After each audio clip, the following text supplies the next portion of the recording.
A história de Francisco de Assis começa não em um altar, mas nas festas e nos campos de batalha da Úmbria medieval, no final do século XII. Nascido em 1181, filho de um próspero mercador de tecidos, Francisco era o rei da juventude de Assis, um jovem sedento por glória, poemas de amor e a honra da cavalaria. No entanto, em meio aos banquetes e aos sonhos de grandeza militar, o nome de Jesus já começava a tecer um convite silencioso em sua alma. A sua busca por sentido foi levada ao limite quando ele partiu para a guerra contra a Perugia, onde conheceu o horror da derrota e a escuridão da prisão. Naquela cela úmida e fria, despido de suas roupas de seda, Francisco começou a perceber que a verdadeira nobreza não se conquista pela espada, mas pela entrega total a Jesus Cristo. A doença que o atingiu logo após a libertação foi um instrumento de Jesus para purificar o seu olhar. Francisco já não via brilho nas moedas de seu pai ou nas armaduras dos cavaleiros. Ele agora buscava uma face que o mundo ignorava, a face de Jesus escondida nos pobres e sofredores. O momento decisivo da sua conversão não ocorreu em um grande palácio, mas em um encontro que desafiou todos os seus sentidos humanos. Enquanto cavalgava pela planície, Francisco deparou-se com um leproso. O seu instinto natural era de repulsa, mas o Espírito de Jesus moveu o seu coração com uma força irresistível. Ele desceu do cavalo e, em vez de apenas dar uma esmola, abraçou e beijou o leproso. Vendo naquela carne ferida as próprias chagas de Jesus, aquele beijo foi o selo da sua nova vida. A doçura que ele sentiu superou qualquer prazer mundano, pois ele compreendera que amar a Jesus é amar o que o mundo despreza. Francisco começou a frequentar as ruínas das igrejas ao redor de Assis, buscando o silêncio para ouvir a voz de seu novo mestre. Foi na pequena e decadente igrejinha de São Damião que o mistério se revelou de forma definitiva. Ao olhar para o crucifixo bizantino, Francisco ouviu as palavras que mudariam a história da igreja. Francisco, vai e repara minha casa, que, como vês, está em ruínas. Para ele, reparar a casa de Jesus não era apenas um trabalho de pedreiro, mas uma missão de reconstruir o amor de Jesus no coração de uma humanidade que o esquecera. A ruptura definitiva com o seu passado ocorreu em uma cena pública de drama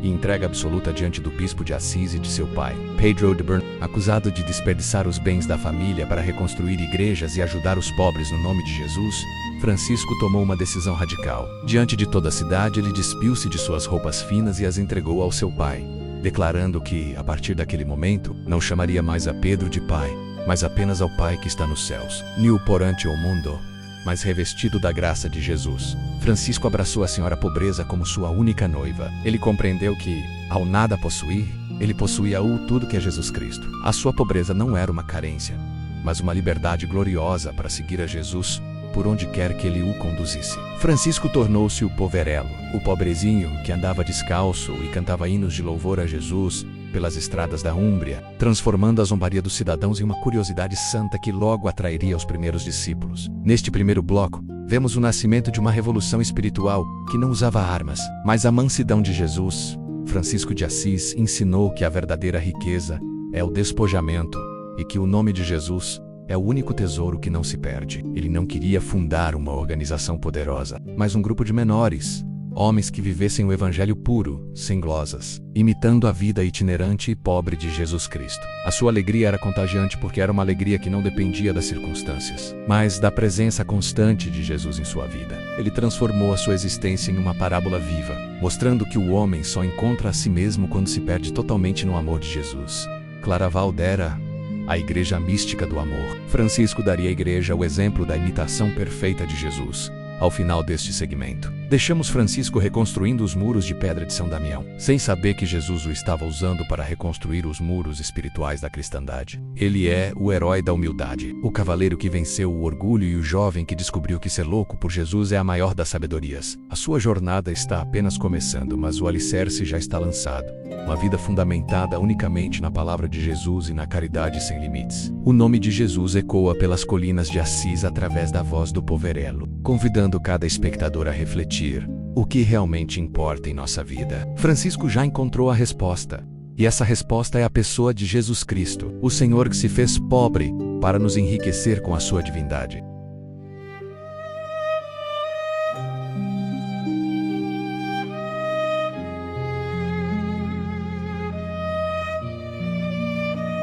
A alegria de Francisco era tão autêntica e visceral que não demorou a atrair corações que também sentiam uma sede profunda de Jesus. Os primeiros companheiros, como o nobre Bernardo de Quintevale e o jurista Pietro Catani, foram tocados pela radicalidade do poverello. Eles queriam saber qual era a regra daquela vida nova que transformava a pobreza em banquete. Francisco, com a simplicidade de uma criança inteiramente guiada pelo Espírito de Jesus, levou-os à pequena igreja e, após a oração, abriu o Evangelho 3 vezes ao acaso. Em cada abertura, a resposta de Jesus foi uma confirmação absoluta: vender tudo o que possuíam, não levar nada para o caminho e carregar a cruz a cada passo. Ali diante do altar de Jesus nasceu oficialmente a fraternidade dos frades menores. Francisco insistia que eles não deveriam ser grandes ou poderosos aos olhos do mundo, mas sim os mais pequenos de todos, para que a grandeza e a luz de Jesus Cristo pudessem brilhar, sem obstáculos, através da sua fragilidade humana. Assis começou a testemunhar um grupo de homens que trabalhavam com as próprias mãos, serviam nos leprosários e pregavam a paz de Jesus com uma alegria que desafiava toda a lógica da posse e do prestígio. A pequena semente plantada por Francisco nas ruínas de São Damião começou a florescer em uma fraternidade que o mundo medieval nunca vira. Já não era apenas um homem solitário a reconstruir paredes de pedra,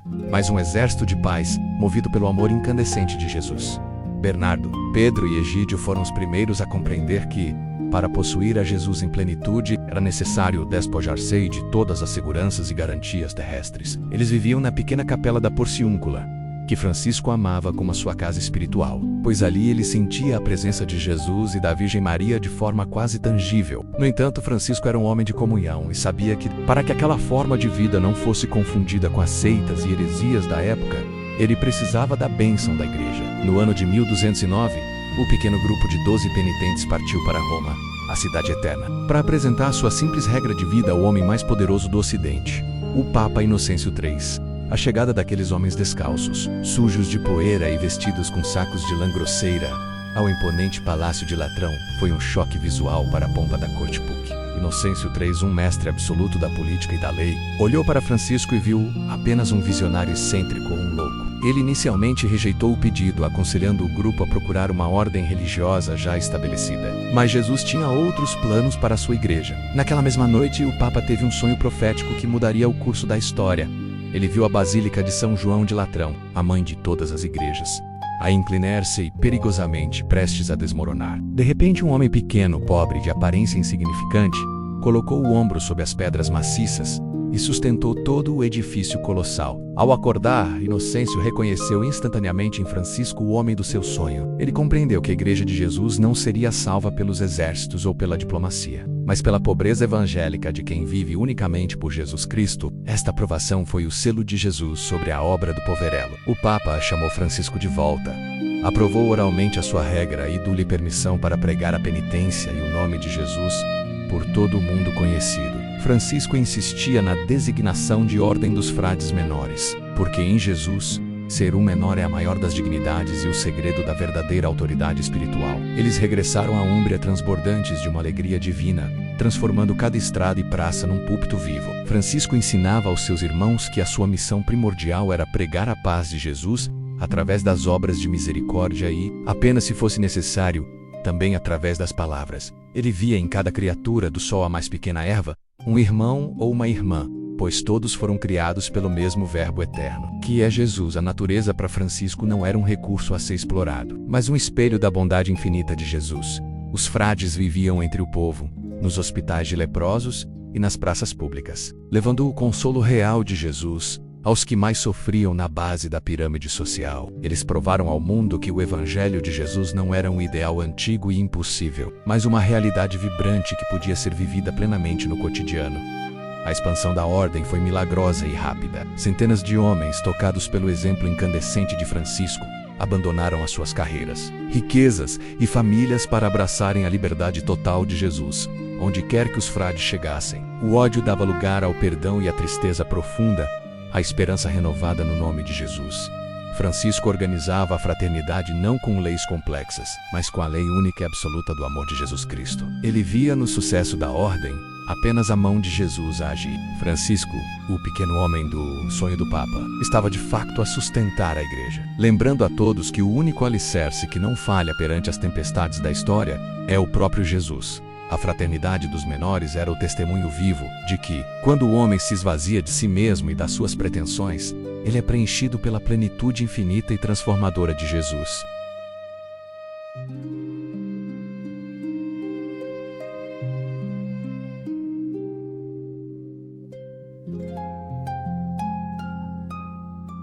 No ano de 1219, enquanto a cristandade e o mundo islâmico se enfrentavam no sangue e no fogo da Quinta Cruzada, o coração de Francisco de Assis ardia com um desejo que ultrapassava as fronteiras da Europa. Ele não via nos muçulmanos inimigos a serem eliminados pela espada, mas almas criadas por Jesus que precisavam conhecer o seu amor redentor. Movido por uma coragem que só o Espírito de Jesus pode conceder, Francisco partiu para o cerco de Damieta, no Egito. Enquanto os exércitos se preparavam para o massacre, o poverello cruzou as linhas de frente, desarmado e vulnerável, acompanhado apenas pelo irmão iluminado. Capturado e levado perante o sultão Al-Kamil, Francisco não demonstrou medo. Ele não falava em nome de um império terrestre, mas em nome de Jesus Cristo, o príncipe da paz. A sua humildade e o seu brilho interior impactaram o sultão de tal forma que, em vez de executá-lo, Al-Kamil ouviu com profundo respeito. Francisco propôs um desafio de fé para provar a verdade de Jesus.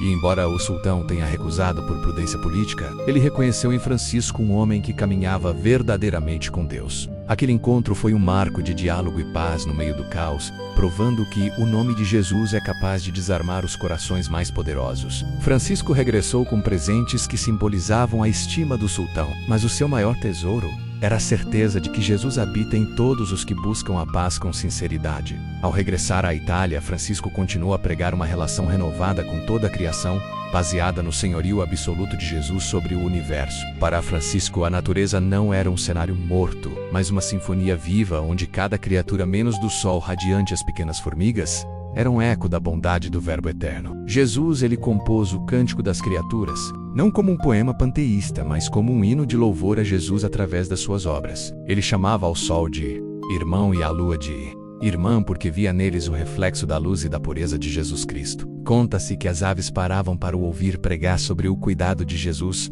para com as suas criaturas, e que o lobo de Gubbio, que aterrorizava a cidade, foi amansado pela doçura do nome de Jesus proferido por Francisco. Ele ensinava que, se Jesus se fizera homem e habitar entre nós, toda a matéria fora santificada e deveria ser tratada com reverência. Esta ecologia integral de Francisco era, na verdade, um cristocentrismo profundo. Ele via as marcas das chagas de Jesus na fragilidade da natureza e o esplendor da ressurreição de Jesus na beleza da vida que floresce. O ápice dessa proximidade com a humanidade de Jesus ocorreu no Natal de 1223, na pequena aldeia de Grécio. Francisco sentiu uma sede imensa de contemplar, com os seus próprios olhos, a pobreza e a humildade em que o menino Jesus escolhera nascer. Ele não se contentava com representações artísticas distantes. Ele queria tocar a realidade da encarnação de Jesus, com a permissão do Papa. Francisco preparou uma gruta Truamboy, um burro e uma manjedoura cheia de palha. Ele convidou o povo das montanhas para celebrar a missa ali, sob as estrelas. Naquela noite fria, o mistério de Belém tornou-se presente em Grécio. Enquanto Francisco Siquio era diácono, cantava o Evangelho de Jesus com uma voz cheia de lágrimas e alegria. Uma visão milagrosa foi concedida a um dos presentes. Ele viu um menino real e belíssimo deitado na manjedoura,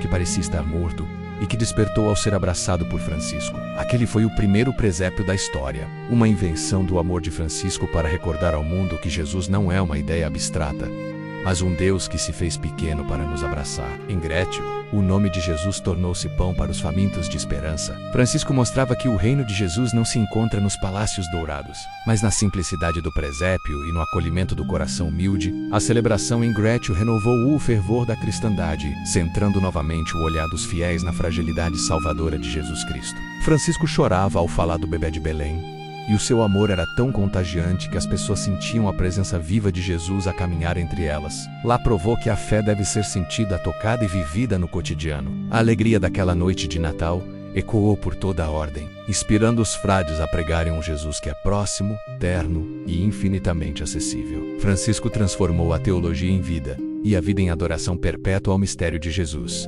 Este bloco revela o papel de Francisco como o irmão universal, que, através de Jesus, reconcilia a humanidade com Deus, com os inimigos e com a natureza. Ele ensina-nos que a paz de Jesus é a única força capaz de atravessar campos de batalha e que a beleza de Jesus brilha na simplicidade de uma manjedoura. Francisco de Assis não buscava apenas a santidade pessoal. Ele buscava que o mundo inteiro se tornasse uma liturgia de louvor ao nome de Jesus. Ao final deste capítulo, vemos o poverello mergulhado no mistério da encarnação, preparando-se para o passo final da sua jornada, a conformação total à paixão de Jesus. Ele mostrou que o caminho para o céu passa pela terra abraçada com amor, e que em cada centímetro da criação, O nome de Jesus está escrito para quem tem olhos de fé para ver.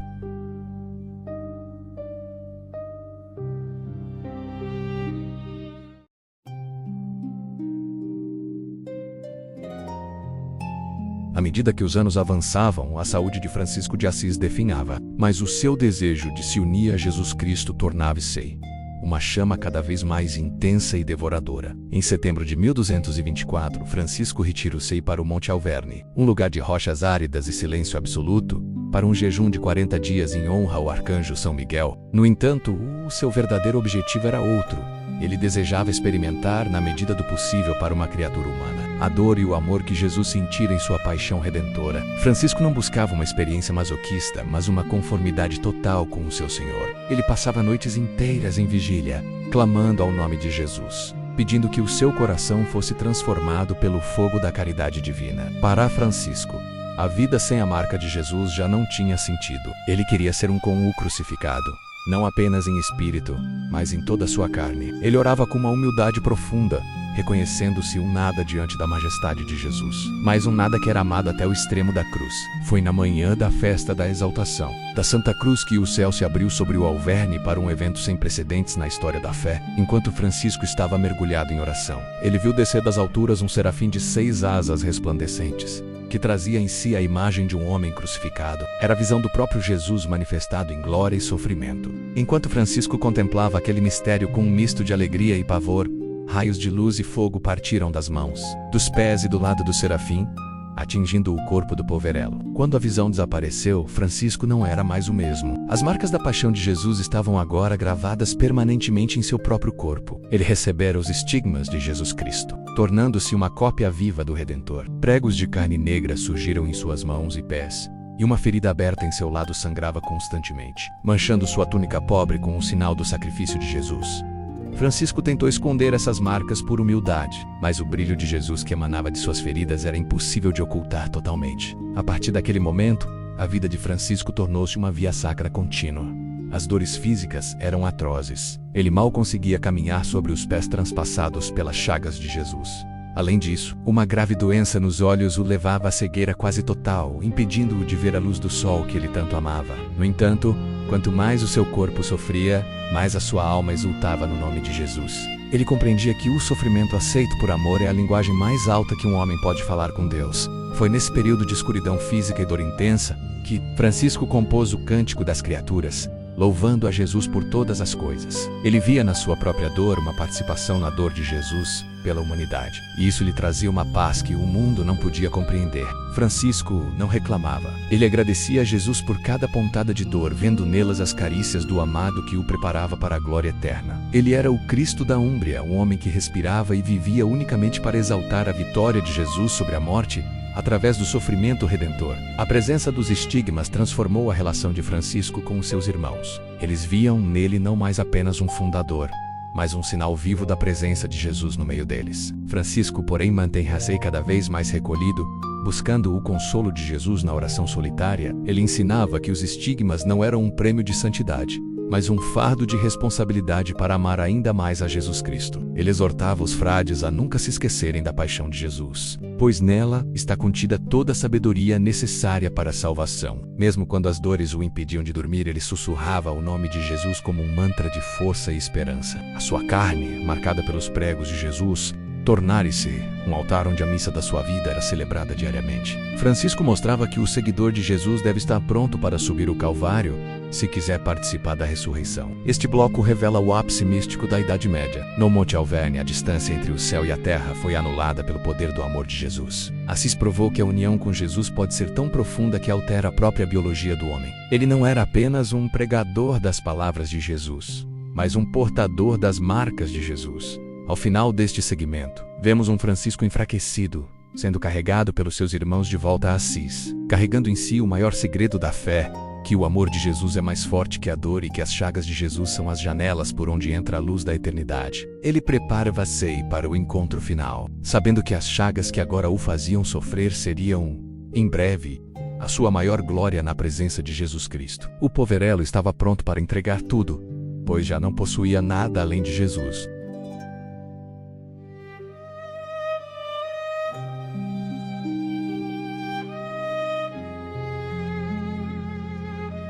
O entardecer da vida de Francisco de Assis, em outubro de 1226, foi a conclusão perfeita de uma sinfonia composta inteiramente em honra ao nome de Jesus. Sentindo que a sua irmã morte se aproximava, o poverello pediu para ser levado de volta à sua amada Porciúncula, a pequena capela onde a sua aventura com Jesus ganhara forma e propósito. Ele já não enxergava com os olhos da carne, mas a sua alma estava inundada pela luz puríssima de Jesus Cristo. Em um ato final de radicalidade evangélica, Francisco pediu aos seus irmãos que o despissem e o colocassem-no sobre a terra nua. Ele queria morrer como nascer e como Jesus morrera na cruz. Sem possuir absolutamente nada, entregue totalmente à vontade do Pai. Para Francisco, a nudez sobre a terra era o último selo de sua união com a pobreza de Jesus. Ele estendeu as mãos marcadas pelos estigmas e abençoou os seus discípulos, exortando-os a permanecerem fiéis ao Evangelho e ao amor de Jesus, acima de todas as instituições e seguranças humanas. O nome de Jesus era o único som que rompia o silêncio daquela noite sagrada,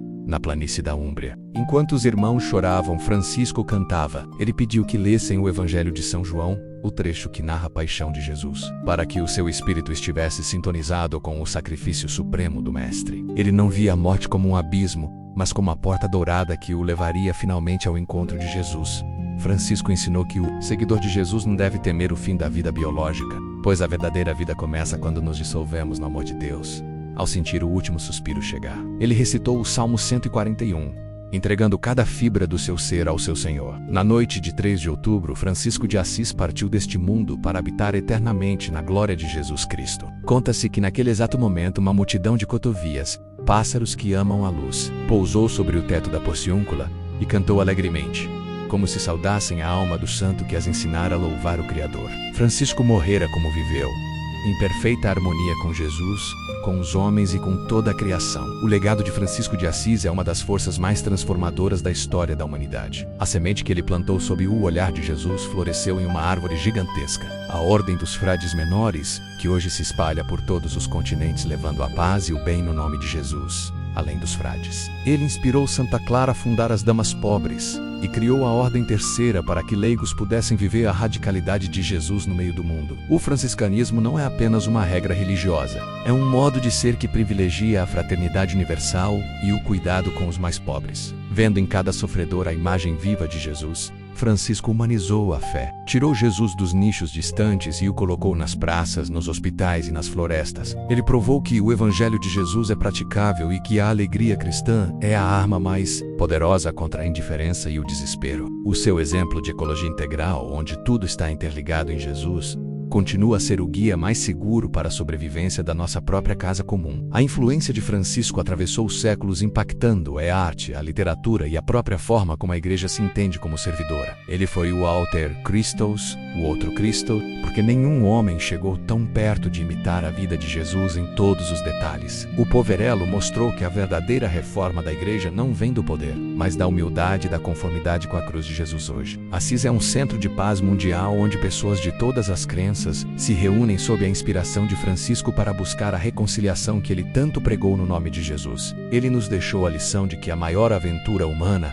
é a busca da santidade, e que não há riqueza maior do que ser possuído inteiramente por Jesus Cristo. Francisco de Assis permanece vivo em cada gesto de caridade, em cada oração pela paz e em cada coração que escolhe a simplicidade em um mundo de excessos. Ao encerrarmos este documentário sobre o poverello, somos chamados a reconstruir, também nós, a casa de Jesus em nossos tempos. Francisco nos ensina que a paz de Jesus começa no interior de cada um e se expande através de atos concretos de amor. Ele não foi um herói do passado, mas um mestre do presente.